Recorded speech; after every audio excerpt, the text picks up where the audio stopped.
Good day everyone. Today, I would like to take you on a journey into the world of Gandharan art, one of the most fascinating cultural fusions in ancient history. Our focus will be on the narrative scenes depicted in Gandharan sculpture and relief scenes that not only convey religious stories but also reveal the complexity of cross-cultural exchange between East and West. BCE in the 5th century CE, primarily in what is now northern Pakistan and eastern Afghanistan. This region, known as Gandhara, was a major center of Buddhism and was deeply influenced by Hellenistic, Roman, Persian, and Indian artistic traditions. What makes Gandharan art unique is its Greco-Roman style combined with Buddhist themes.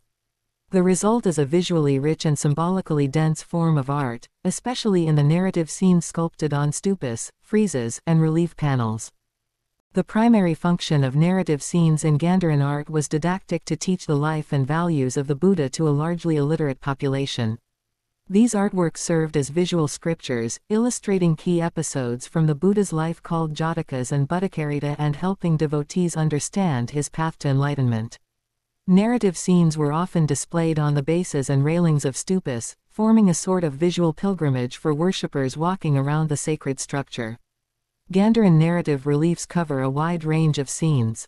Some of the most frequently depicted include the birth of the Buddha, Queen Maya giving birth in Lumbini, often shown holding a tree branch while celestial beings attend.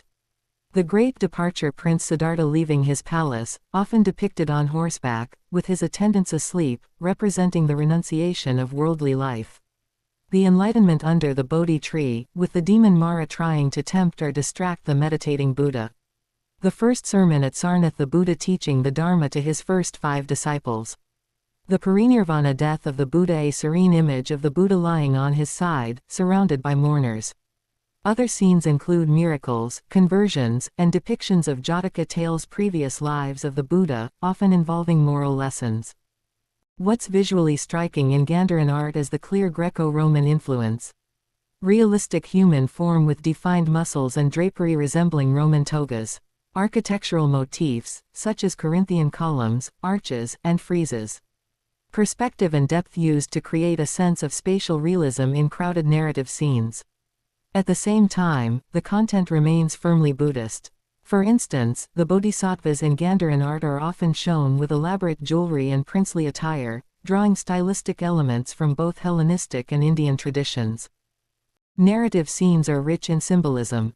The Buddha is often shown aniconically in earlier periods, represented by symbols such as a tree, an empty throne, or footprints. In later periods, the anthropomorphic image of the Buddha becomes standard,